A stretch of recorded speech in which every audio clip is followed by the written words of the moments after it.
제14장.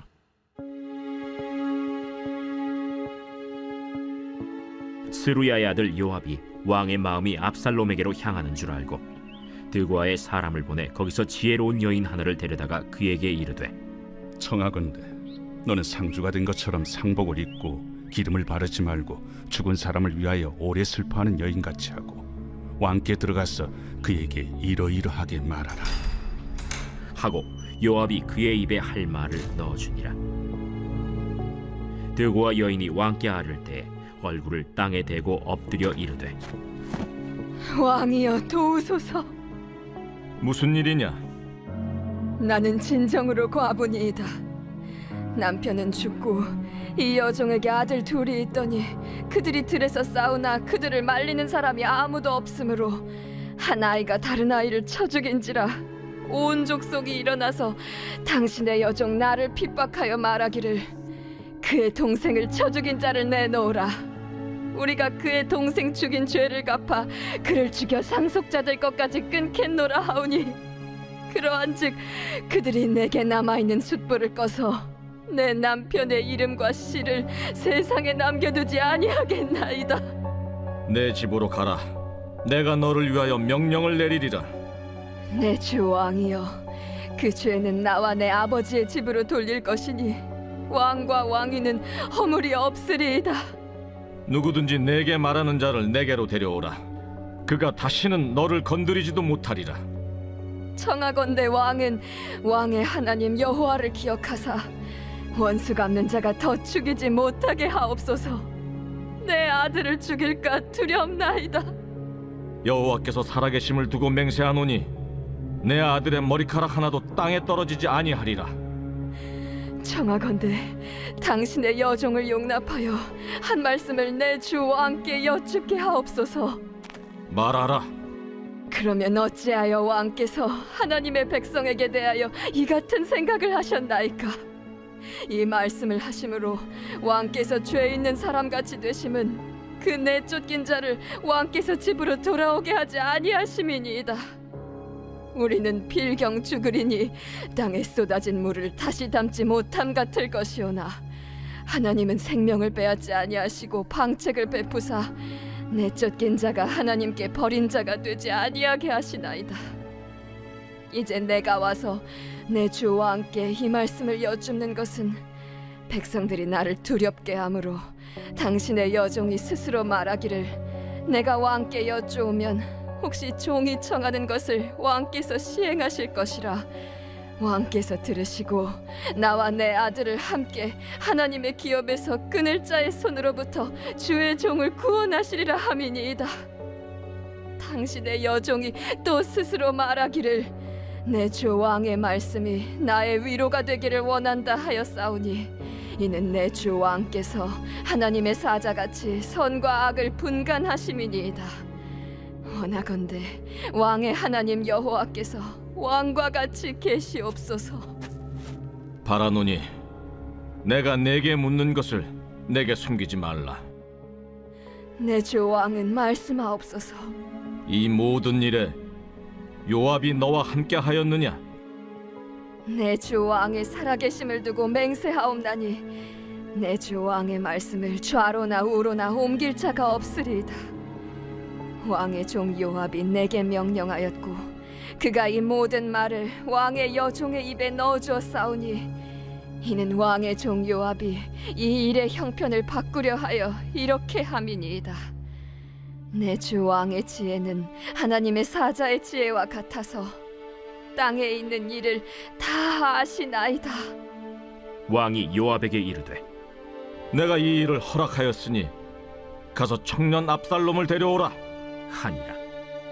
요압이 땅에 엎드려 절하고 왕을 위하여 복을 빌고 요압이 이르되, 내 주 왕이여, 종의 구함을 왕이 허락하시니 종이 왕 앞에서 은혜 입은 줄을 오늘 아나이다. 요압이 일어나 그술로 가서 압살롬을 데리고 예루살렘으로 오니 왕이 이르되, 그를 그의 집으로 물러가게 하여 내 얼굴을 볼 수 없게 하라. 압살롬이 자기 집으로 돌아가고 왕의 얼굴을 보지 못하니라. 온 이스라엘 가운데에서 압살롬같이 아름다움으로 크게 칭찬받는 자가 없었으니 그는 발바닥부터 정수리까지 흠이 없음이라. 그의 머리털이 무거움으로 연말마다 깎았으며 그의 머리털을 깎을 때 그것을 달아본즉 그의 머리털이 왕의 저울로 200세겔이었더라. 압살롬이 아들 셋과 딸 하나를 낳았는데 딸의 이름은 다말이라. 그는 얼굴이 아름다운 여자더라. 압살롬이 이태 동안 예루살렘에 있으되 왕의 얼굴을 보지 못하였으므로 압살롬이 요압을 왕께 보내려 하여 압살롬이 요압에게 사람을 보내 부르되 그에게 오지 아니하고 또다시 그에게 보내되 오지 아니하는지라. 압살롬이 자기의 종들에게 이르되 보라, 요압의 밭이 내 밭 근처에 있고 거기 보리가 있으니 가서 불을 지르라. 압살롬의 종들이 그 밭에 불을 질렀더니 요압이 일어나 압살롬의 집으로 가서 그에게 이르되 어찌하여 네 종들이 내 밭에 불을 질렀느냐? 내가 일찍이 사람을 내게 보내 너를 이리로 오라고 청한 것은 내가 너를 왕께 보내 아뢰게 하기를 어찌하여 내가 그 술에서 돌아오게 되었나이까? 이때까지 거기에 있는 것이 내게 나았으리이다 하려 함이로라. 이제는 내가 나로 하여금 왕의 얼굴을 볼 수 있게 하라. 내가 만일 죄가 있으면 왕이 나를 죽이시는 것이 옳으니라 하는지라. 요압이 왕께 나아가서 그에게 아뢰매 왕이 압살롬을 부르니 그가 왕께 나아가 그 앞에서 얼굴을 땅에 대어 그에게 절하매 왕이 압살롬과 입을 맞추니라.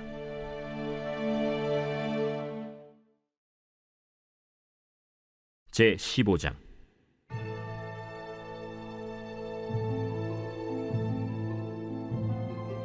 그 후에 압살롬이 자기를 위하여 병거와 말들을 준비하고 호위병 50명을 그 앞에 세우니라.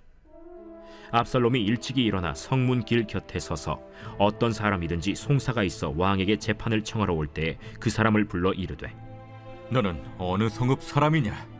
종은 이스라엘 아무 지파에 속하였나이다. 압살롬이 그에게 이르기를 보라, 내 일이 옳고 바르다마는 내 송사를 들을 사람을 왕께서 세우지 아니하셨다. 내가 이 땅에서 재판관이 되고 누구든지 송사나 재판할 일이 있어 내게로 오는 자에게 내가 정의 베풀기를 원하노라 하고 사람이 가까이 와서 그에게 절하려 하면 압살롬이 손을 펴서 그 사람을 붙들고 그에게 입을 맞추니 이스라엘 무리 중에 왕께 재판을 청하러 오는 자들마다 압살롬의 행함이 이와 같아서 이스라엘 사람의 마음을 압살롬이 훔치니라.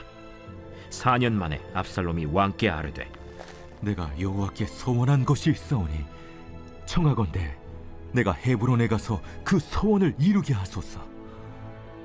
당신의 종이 아람 구술에 있을 때에 소원하기를 만일 여호와께서 반드시 나를 예루살렘으로 돌아가게 하시면 내가 여호와를 섬기리이다 하였나이다. 왕이 그에게 이르되 평안히 가라 하니 그가 일어나 헤브론으로 가니라. 이에 압살롬이 정탐을 이스라엘 모든 지파 가운데에 두루 보내 이르기를 너희는 나팔 소리를 듣거든 곧 말하기를 압살롬이 헤브론에서 왕이 되었다 하라 하니라.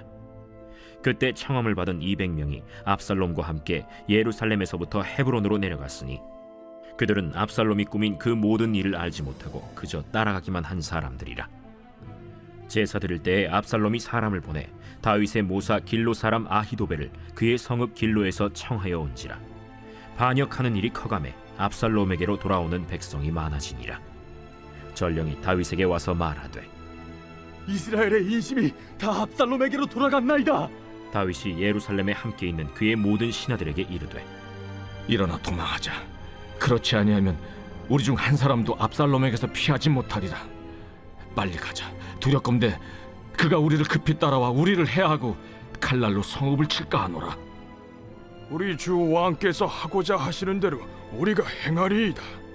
보소서, 당신의 종들이니이다. 왕이 나갈 때 그의 가족을 다 따르게 하고 후궁 10명을 왕이 남겨두어 왕궁을 지키게 하니라. 왕이 나감에 모든 백성이 다 따라서 벳메르하게 이르러 멈추어 서니 그의 모든 신하들이 그의 곁으로 지나가고 모든 그렛 사람과 모든 블렛 사람과 및 왕을 따라 가드에서 온 모든 가드 사람 600명이 왕 앞으로 행진하니라. 그때 왕이 가드 사람 이때에게 이르되 어찌하여 너도 우리와 함께 가느냐? 너는 쫓겨난 나그네이니 돌아가서 왕과 함께 내 곳에 있으라. 너는 어제 왔고 나는 정처 없이 가니 오늘 어찌 너를 우리와 함께 떠돌아다니게 하리요. 너도 돌아가고 내 동포들도 데려가라. 은혜와 진리가 너와 함께 있기를 원하노라. 이때가 왕께 대답하여 이르되 여호와의 살아계심과 내 주 왕의 살아계심으로 맹세하옵나니 진실로 내 주 왕께서 어느 곳에 계시든지 사나 죽으나 종도 그곳에 있겠나이다. 앞서 건너가라. 하매 가드 사람 이때와 그의 수행자들과 그와 함께한 아이들이 다 건너가고 온 땅 사람이 큰 소리로 울며 모든 백성이 앞서 건너가매 왕도 기드론 시내를 건너가니 건너간 모든 백성이 광야 길로 향하니라.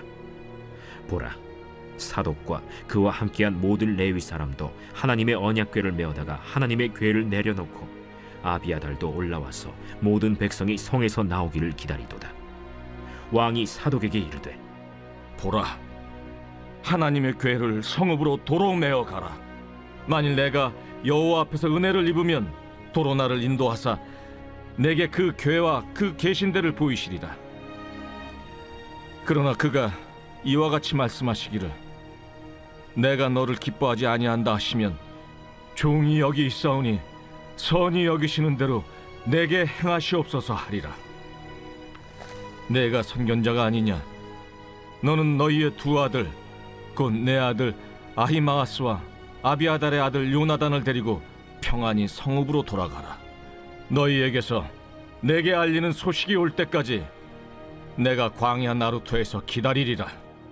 사독과 아비아달이 하나님의 궤를 예루살렘으로 도로 메어다 놓고 거기 머물러 있으니라. 다윗이 감람 산길로 올라갈 때 그의 머리를 그가 가리고 맨발로 울며 가고 그와 함께 가는 모든 백성들도 각각 자기의 머리를 가리고 울며 올라가니라. 어떤 사람이 다윗에게 알리되 압살롬과 함께 모반한 자들 가운데 아히도벨이 있나이다. 여호와여, 원하옵건대 아히도벨의 모략을 어리석게 하옵소서.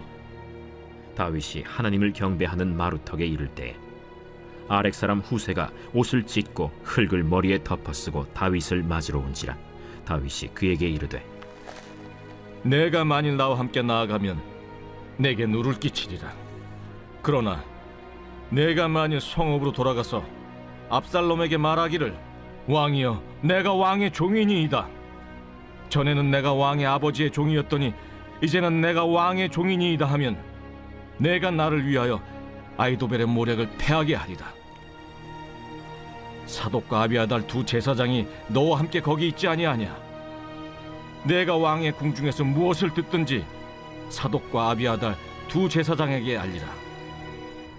그들의 두 아들 곧 사독의 아히마아스와 아비아달의 요나단이 그들과 함께 거기 있나니 너희가 듣는 모든 것을 그들 편에 내게 소식을 알릴지니라 하는지라. 다윗의 친구 후세가 곧 성읍으로 들어가고 압살롬도 예루살렘으로 들어갔더라.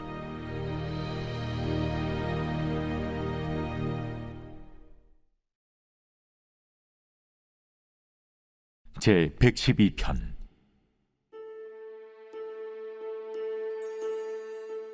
할렐루야. 여호와를 경외하며 그의 계명을 크게 즐거워하는 자는 복이 있도다. 그의 후손이 땅에서 강성하며 정직한 자들의 후손에게 복이 있으리로다. 부와 재물이 그의 집에 있으며 그의 공의가 영구히 서 있으리로다. 정직한 자들에게는 흑암 중에 빛이 일어나나니 그는 자비롭고 긍휼이 많으며 의로운 이로다. 은혜를 베풀며 구워주는 자는 잘 되나니 그 일을 정의로 행하리로다. 그는 영원히 흔들리지 아니하며 의인은 영원히 기억되리로다. 그는 흉한 소문을 두려워하지 아니하며 여호와를 의뢰하고 그의 마음을 굳게 정하였도다. 그의 마음이 견고하여 두려워하지 아니할 것이라. 그의 대적들이 받는 보응을 마침내 보리로다. 그가 재물을 흩어 빈궁한 자들에게 주었으니 그의 의가 영구히 있고 그의 뿔이 영광 중에 들리리로다. 악인은 이를 보고 한탄하여 이를 갈면서 소멸되리니 악인들의 욕망은 사라지리로다.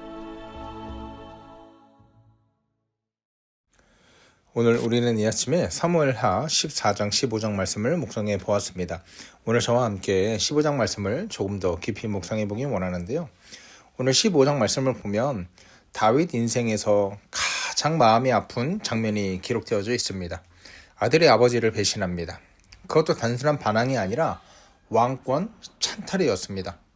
압살롬이요, 칼을 들고 반역하기 전에 먼저 했던 것이 있습니다. 그게 뭐냐면 사람들의 마음을 훔치는 일이었습니다. 누구의 마음을 훔칩니까? 어떤 사람들입니까? 다윗과 함께 했었던 다윗의 사람들의 마음을 먼저 훔치고요, 다윗을 지지했었던 사람들의 마음을 훔치고 있습니다.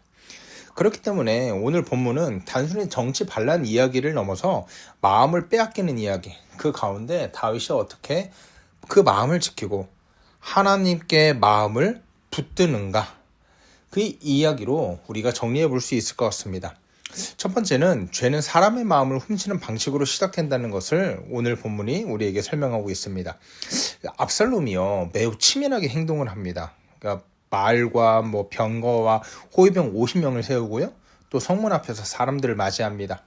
억울한 사람들의 사정을 들어줘요. 근데요, 이게요, 압살롬의 좀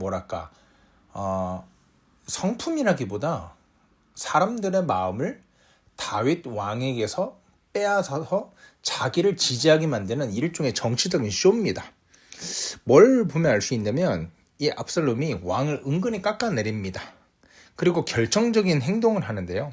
뭐라고 하냐면 내가 재판관이 된다면, 자꾸 이런 말을 해요. 그리고 그를 가까이 오게 하고 손을 잡고 입맞추니라, 이렇게 말합니다. 그래서 성경이 이렇게 얘기합니다. 압살롬이 이같이 이스라엘 사람들의 마음을 훔쳤다, 이렇게 말하고 있습니다. 그러니까 압살롬이 했던 정책은요, 칼로 들이민 것이 아니라 먼저 마음을 훔쳤다는 거예요.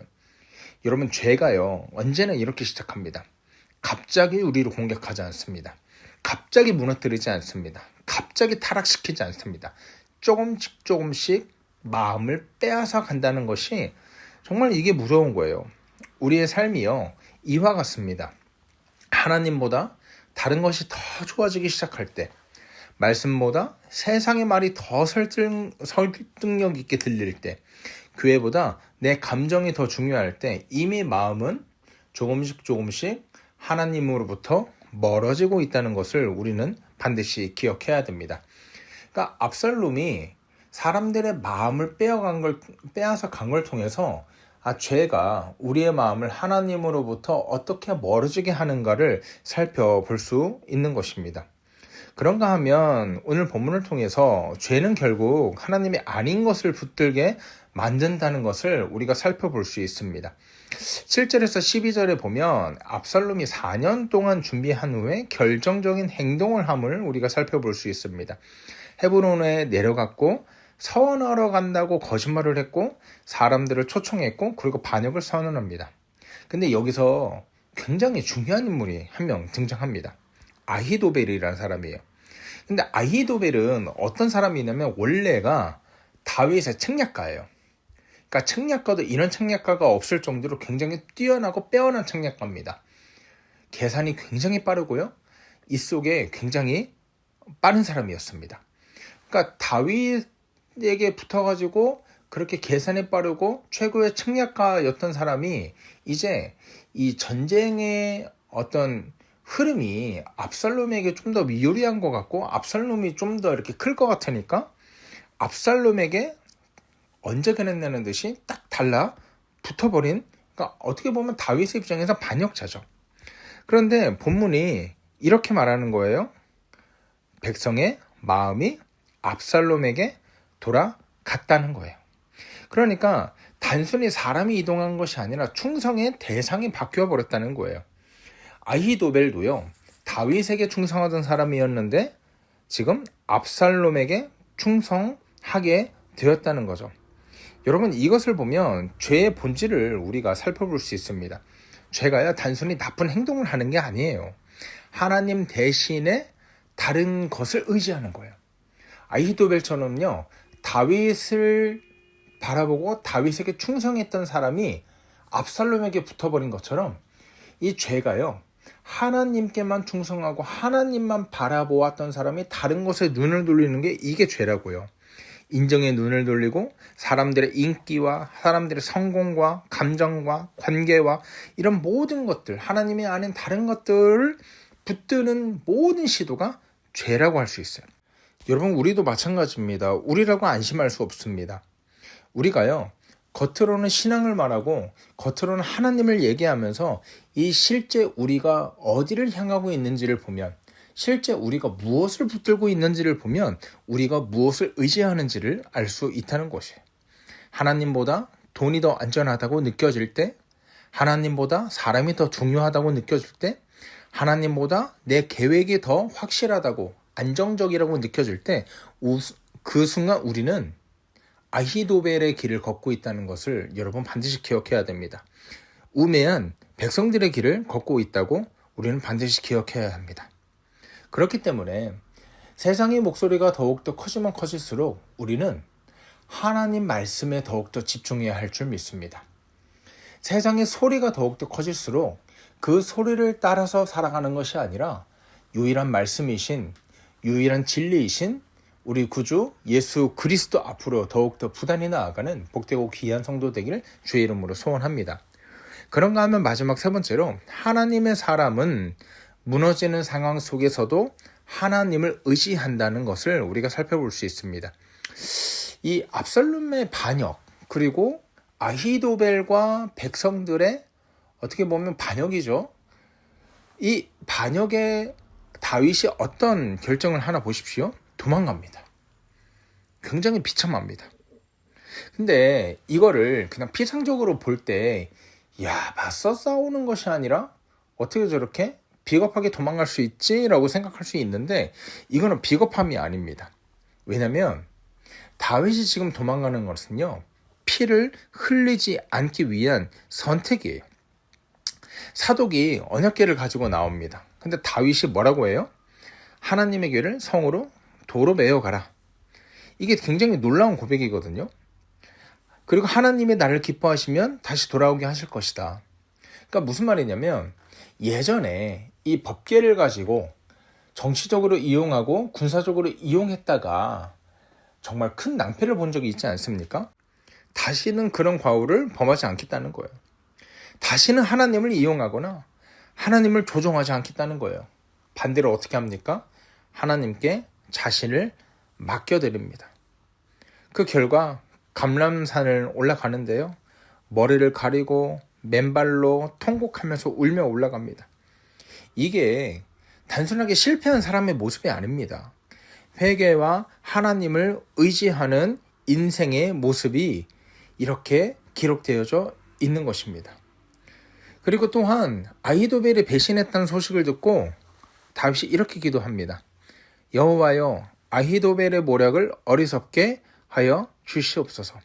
지금 다윗이 고백하는 것이 무엇입니까? 아히도벨의 모략을 성공하게 하고 실패하게 하는 것 또한 하나님의 주권이라는 것을 고백하는 거거든요.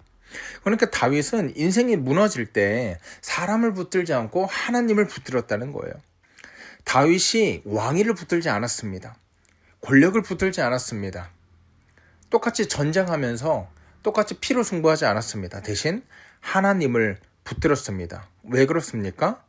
하나님만이 유일한 구주시요, 그 모든 환난에서 구원을 일하는 것을 다윗은 선포했기 때문입니다. 그렇기 때문에 오늘 우리가 이 말씀을 통해서 살펴볼 수 있는 것은, 하나님의 사람은 무너질 때에, 실패하는 것처럼 보일 때 상황을 붙들고 내 주먹을 의지하는 것이 아니라 하나님을 더욱더 의지한다는 것을 우리가 말씀을 통해서 살펴볼 수 있는 것입니다. 사랑하는 여러분, 죄가요, 우리의 마음을 이렇게 무섭게 훔칩니다. 작은 틈을 이용하고요, 또 하나님 대신에 다른 것을 자꾸 붙들게 합니다. 그럼에도 불구하고 하나님의 사람은 다른 것들을 붙드는 것이 아니라, 다른 방법들을 구하는 것이 아니라 하나님께 맡기며 하나님만 붙든다는 것을 오늘 말씀을 통해서 살펴보았습니다. 지금 내 마음은 과연 어디에 있습니까? 하나님만 주인으로, 하나님만 구원자로, 하나님만 인생의 진리로 인정하며 하나님께 마음과 그 방향을 두고 있습니까? 아니면 압살롬처럼 다른 것에 빠져 있습니까? 부디 바라고 원하옵기는 우리 모두 하나님만 바라보며 아무리 큰 위기와 환란이 다가올지라도 그럴 때일수록 더욱더 하나님만 붙드는 다윗과 같은 신앙, 다윗과 같은 믿음을 살아내길 주의 이름으로 소원합니다. 하나님 아버지 감사합니다. 하나님 작은 틈에도 자꾸 이리저리 갈팡질팡하고 작은 틈에도 유혹되고 넘어가기 쉬운 우리의 마음을 지켜주시옵소서.